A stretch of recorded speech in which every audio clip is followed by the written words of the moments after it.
The Honda CB1000 Hornet is the third Hornet after the 750 and 500 to round off this naked bike model series. But is 157 horsepower really enough?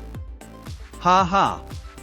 120 horsepower would have been enough, but with the modified Fireblade engine, the big Hornet becomes a real grenade. Volker and Dietmar went for a spin.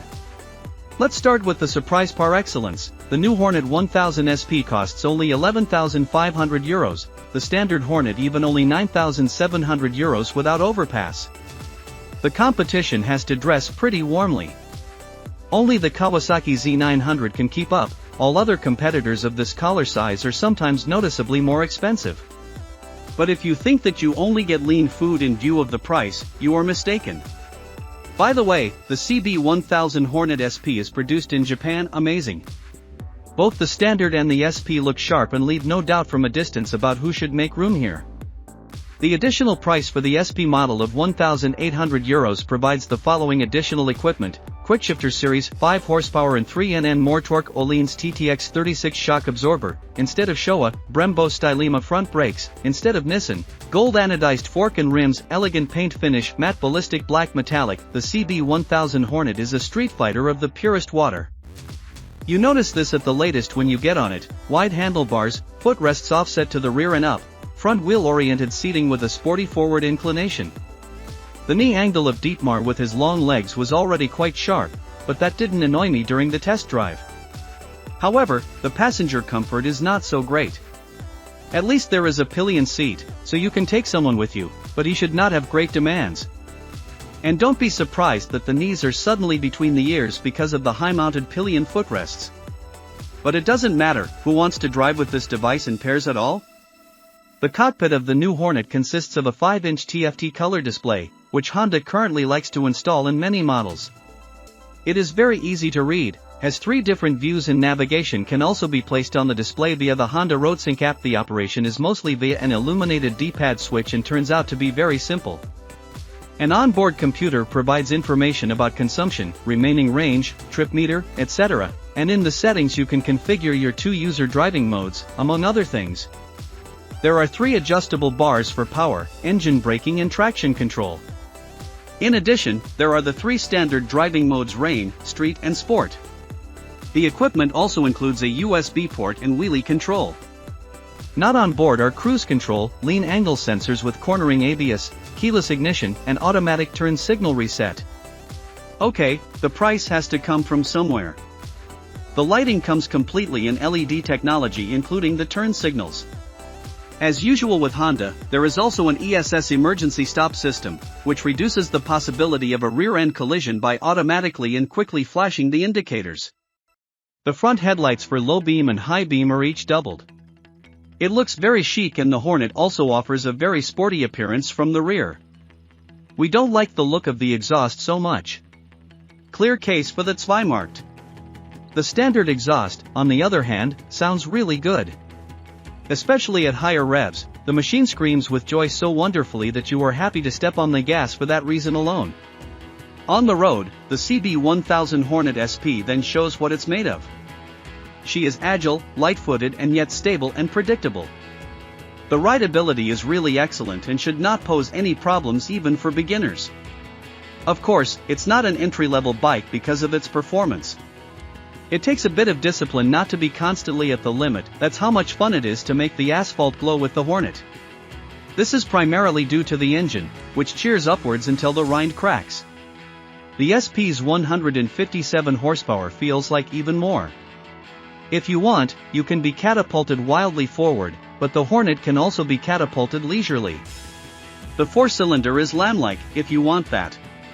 Driving through the village at 40 km/h in 6th gear is no problem at all. The engine doesn't around, the chain doesn't beat, and accelerating from low revs is absolutely smooth. Although it is a Fireblade engine that actually only feels comfortable from 6,000 RPM upwards, this is already the case with the Hornet from 4,000 RPM. There is a strong blow in the back again at about 7,000 RPM, but as I said, the inline 4 already has enough oomph at the bottom. Just as quickly as it goes forward, you can also bring the machine to a stop again. This is ensured by Brembo Stylema monoshock 4-piston fixed calipers on two 310 rotors. At the rear, a Nissan 1-piston brake caliper is at work. The brake line is excellent and a surprise at this price. The standard Hornet brakes both front and rear with Nissan, which should be completely sufficient, but we haven't tested it. So, positive and negative acceleration with the new Hornet very good. What else did we notice during our test drive? Well, above all, we didn't want to return the machine at all. The quickshifter is very soft at the top and bottom and almost jerk-free. If you want to shift gears or are considering the standard Hornet without quickshifter, you can look forward to a smooth and precise transmission. In general, everything about this bike works really well, as is typical for Honda. Of course, there is no wind protection on a naked bike, but there is no turbulence on the helmet either. The view to the rear is also okay if arms and shoulders are also in the picture, but that doesn't bother because the rear view mirrors are big enough. Volker complained a little about the fact that the knee closure was not so 100% great for him, because the tank seemed a little too wide to him in the appropriate places. But Dietmar had no problems with that, probably depends on the leg length. The warranty for the Hornet is 3 years, and service is due every 12,000 kilometers. There are plenty of competitors in the naked bikes with 125 horsepower and more: Kawasaki Z900, BMW S1000R, Ducati Street Fighter V2, Suzuki GSX S1000 and KTM 990 Duke come to mind spontaneously. However, with the exception of the Kawa, these are significantly more expensive than the Honda. Result: the new Hornet SP is a great and affordable motorcycle. It is fast, easy to ride, looks good and is reasonably equipped. We really like the ease of use. It's a shame that Honda has dispensed with cornering ABS with so much power. Nevertheless, the Hornet is a real fun grenade that you don't really want to get off of. Driving performance, brakes, sound, everything at a high level, which, by the way, should be the same with the even cheaper standard Hornet. And then all this for less than 10,000 euros.